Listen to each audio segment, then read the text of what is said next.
অমলকান্তি আমার বন্ধু। স্কুলে আমরা একসঙ্গে পড়তাম। রোজ দেরি করে ক্লাসে আসতো, পড়া পারতো না। শব্দরূপ জিজ্ঞেস করলেই এমন অবাক হয়ে জানালার দিকে তাকিয়ে থাকতো যে দেখে ভারী কষ্ট হতো আমাদের। আমরা কেউ মাস্টার হতে চেয়েছিলাম, কেউ ডাক্তার, কেউ উকিল। অমলকান্তি সেসব কিছু হতে চায়নি, সে রোদ্দুর হতে চেয়েছিল। আমরা কেউ মাস্টার হয়েছি, কেউ ডাক্তার, কেউ উকিল। অমলকান্তি রোদ্দুর হতে পারেনি, সে এখন অন্ধকার একটা ছাপাখানায় কাজ করে। মাঝে মধ্যে আমার সঙ্গে দেখা করতে আসে, চা খায়, এটা ওটা গল্প করে, তারপর বলে উঠি তাহলে।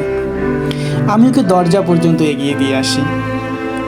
আমাদের মধ্যে যে এখন মাস্টারি করে, অনায়াসে সে ডাক্তার হতে পারত। যে ডাক্তার হতে চেয়েছিল, উকিল হলে তার এমন কিছু ক্ষতি হতো না। অথচ সকলেরই ইচ্ছে পূরণ হলো, এক অমলকান্তি ছাড়া। অমলকান্তি রোদ্দুর হতে পারেনি।